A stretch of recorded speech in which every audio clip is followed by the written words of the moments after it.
اب تھوڑی بات اور بھی سن لیجئے کہ کچھ اسباب ہوتے ہیں تنگ دستی کے، عموماً ہمارے اندر وہ عادتیں ہوتی ہیں اور ہم کہتے ہیں جی کہ تنگ دستی بہت ہے. ہمیں چاہیے کہ جن چیزوں سے تنگ دستی ہوتی ہے ان اعمال کو چھوڑ دیں. پہلا عمل، کھڑے ہو کر جوتے پہن کر ننگے سر کھانا کھانا.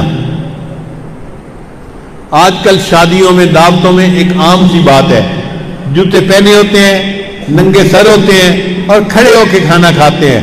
اس سے اللہ تعالیٰ رزق میں تنگی فرما دیتے ہیں. دوسری بات، بیت الخلاء میں باتیں کرنا.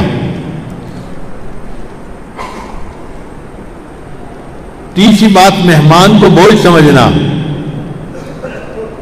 چوتھی بات، ہاتھ دھوئے بغیر کھانا کھانا اور بسم اللہ پڑھے بغیر کھانا کھانا. اس سے رزق میں تنگی ہو جاتی ہے. پھر پانچویں بات، کھانا ختم ہو جائے تو کھانے کے برتن کو اچھی طرح صاف نہ کرنا، اس سے بھی رزق میں تنگی ہوتی ہے.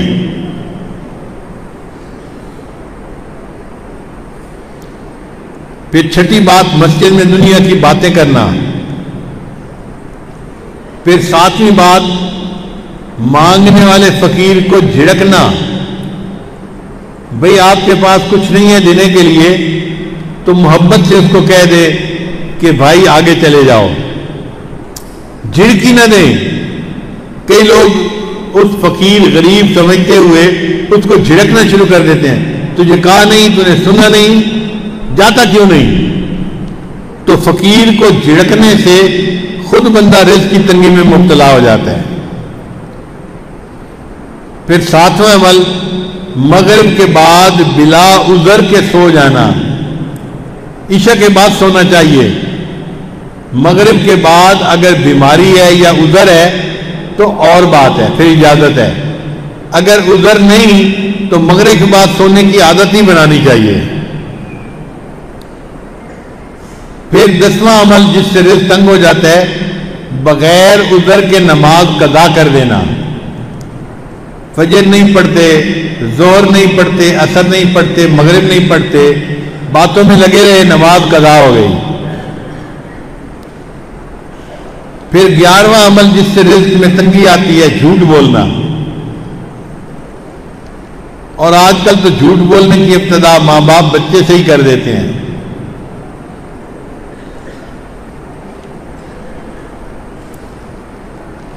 پھر 12واں عمل جس سے رزق میں تنگی ہوتی ہے، گانے بجانے میں دل لگانا. گانے پسند ہوتے ہیں تو آپ دیکھیں گاڑیوں میں ہر وقت ٹون ٹون ہوتی رہتی ہے، گانے لگے ہوئے ہوتے ہیں، میوزک لگی ہوتی ہے. پھر 13واں عمل جس سے رزق میں تنگی آتی ہے، اولاد کو برا بھلا کہنا. کچھ جاہل ماں باپ کو اولاد کو گالیاں دینے میں مزہ آتا ہے. ماں ہے تو گالیاں دیتی ہے، باپ ہے تو گالیاں دیتا ہے. اولاد کو گالیاں دینے سے اللہ تعالیٰ بندے کو رزق کی تنگی میں مبتلا کر دیتے ہیں. اس لیے غصے میں بھی اولاد کو دعا دینی چاہیے.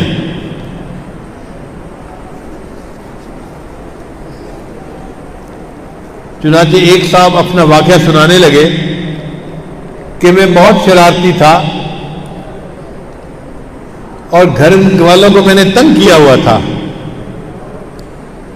ایک دن کیا ہوا کہ گھر میں مہمان آئے ہوئے تھے تو میری والدہ نے دال بنائی مہمانوں کے لیے اور میں نے ایک مٹھی ریت کی بھری اور آ کر ہنڈیا میں ڈال دی. اب جب مہمان کھانا کھانے لگے تو دال کے اندر ریت تھی تو کھانا تو نہیں کھایا جاتا نا. تو مہمانوں کو بھی پریشانی ہوئی اور گھر والوں کو بھی پریشانی ہوئی. اب جب گھر والوں کو پریشانی ہوئی تو میرے والد تو غصے میں کہ جس نے یہ کیا ہے میں اس کی پٹائی کرتا ہوں. کہنے لگے کہ میری والدہ کو پتہ چلا تو میری والدہ نے پتہ کیا کہ یہ کام کیا کس نے ہے. تو ماں کو بچوں کا پتہ ہوتا ہے، اس نے کہا کہ فلاں نے کیا ہوگا. مجھے پکڑ کے لایا گیا اور مجھے پوچھا گیا کہ کیا تم نے یہ حرکت کی، سالن کے اندر تم نے ریت ڈالی، تو امی کے سامنے میں نے اقرار کر لیا، ہاں امی یہ شرارت میں نے کی تھی۔ کہنے لگے کہ یہ شرارت کا جب میں نے اقرار کیا تو غصے میں میری ماں نے مجھے کہا، اچھا تو نے مہمانوں کو تکلیف پہنچائی اور سالن کے اندر تم نے ریت ڈالی، اللہ تعالیٰ تجھے حرم کا امام بنا دے۔ تو وہ کہتے ہیں کہ اللہ نے میری ماں کی دعا کو قبول کر لیا اور آج اللہ نے مجھے دونوں حرم کا امام بنا دیا۔ یہ واقعہ کس کا تھا؟ قاری سدیس کا تھا جو حرم کے امام ہیں۔ انہوں نے اپنی زندگی کا واقعہ سنایا کہ میں نے یہ حرکت کی تھی، میری والدہ نے مجھے بد دعا دینے کی بجائے دعا دی تھی، بیٹا اللہ تجھے حرم کا امام بنا دے، اور آج میری ماں کی دعا قبول ہوئی اور اللہ نے مجھے حرم کا امام بنا دیا۔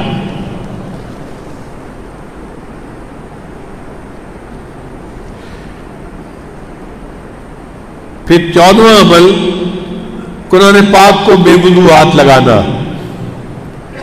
بعض لوگ قرآن مجید کی بے حرمتی کرتے ہیں، وضو کے ساتھ ہاتھ لگانا چاہیے، وہ بے وضو بھی ہاتھ لگا لیتے ہیں۔ تو بے وضو ہاتھ لگانے سے اللہ تعالیٰ رزق میں تنگی پیدا فرما دیتے ہیں۔ 15واں عمل غیر محرم کو بے دھڑک دیکھنا۔ بعض نوجوان سمجھتے ہیں کہ ہوتا تو کچھ نہیں، تو غیر محرم کو دیکھو مزے اڑاؤ۔ تو غیر محرم کو دیکھنے سے اللہ تعالیٰ بندے کو رزق کی تنگی میں مبتلا فرما دیتے ہیں۔ اور 16واں عمل جس سے کہ اللہ تعالیٰ رزق کو تنگ کر دیتے ہیں، اپنے اہل خانہ کے ساتھ ہر وقت لڑتے رہنا۔ یہ گناہ آج کے دور میں عام ہو گیا ہے۔ جس گھر میں دیکھو خاوند بیوی پہ برس رہا ہے اور بیوی بھی چپ نہیں کرتی، آگے سے کوئی نہ کوئی جواب دیتی رہتی ہے، اس نوک جھونک کے بدلے اللہ تعالیٰ رزق کی تنگی میں مبتلا کر دیتے ہیں۔